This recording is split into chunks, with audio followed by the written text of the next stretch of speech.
ಇವತ್ತು ನಾವು ಹೋಗ್ತಿದ್ದೀವಿ ಶಿವಮೊಗ್ಗದ ಹಿಂದೂ ಮಹಾಗಣಪತಿ ಹತ್ರ. ನಮಸ್ಕಾರ ಗುರು, ಎಲ್ಲರೂ ಹೇಗಿದ್ರೆ ಎಲ್ಲರೂ ಆರಾಮಾಗಿದ್ದೀರಾ ಅನ್ಕೊಂಡಿದ್ದೀನಿ. ಇವತ್ತು ನಾವು ನಮ್ಮ ಹುಡುಗರೆಲ್ಲ ಸೇರಿಕೊಂಡು ಶಿವಮೊಗ್ಗದ ಹಿಂದೂ ಮಹಾಗಣಪತಿಗೆ ಹೋಗೋಣ ಅಂತ ಡಿಸೈಡ್ ಆದ್ವು.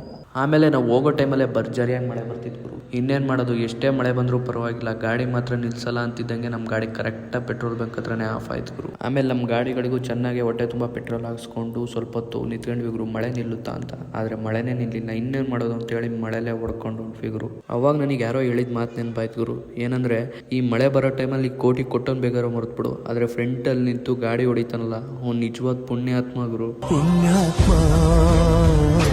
ಪುಣ್ಯಾತ್ಮ.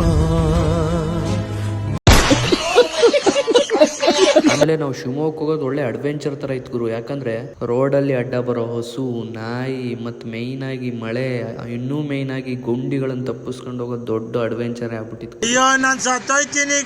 ಆಮೇಲೆ ನಾವು ಹೋಗುವಾಗ ಇಷ್ಟ ಆಗಿದ್ದು ಒಂದೇ ಒಂದು ವಿಷಯ ಅಂದ್ರೆ ಭತ್ತ ನಾಟಿ ಮಾಡಿರೋ ಗದ್ದೆ ಗುರು. ನೋಡೋಕ್ ಮಾತ್ರ ಮಸ್ತ್ ಆಗಿತ್ತು. ಅಂತೂ ಫೈನಲ್ ಆಗಿ ಶಿವಮೊಗ್ಗ ಬಂದ್ವಿ ಗುರು. ಶಿವಮೊಗ್ಗ ಬಂದಾದ್ಮೇಲೆ ನಮ್ಮ ಹಿಂದೂ ಮಹಾರಾಜಾದ ಛತ್ರಪತಿ ಶಿವಾಜಿ ಹತ್ರ ಆಶೀರ್ವಾದ ತಗೊಂಡು ಹೇಗಿದಾರೆ ನೋಡ್ ಗುರು ನಮ್ಮ ಛತ್ರಪತಿ ಶಿವಾಜಿ.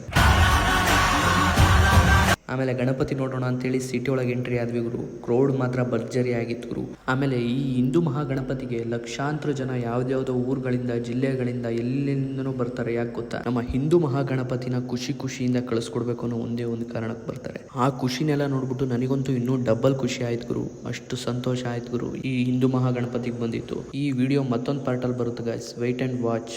ಮತ್ತೆ ಸಿಗೋಣ. ಈ ವಿಡಿಯೋ ಏನಾದರೂ ನಿಮ್ಗೆ ಇಷ್ಟ ಆಗಿದ್ರೆ ತಪ್ಪದೆ ಲೈಕು ಫಾಲೋ ಮಾಡಿ ಗೈಸ್. Thank you.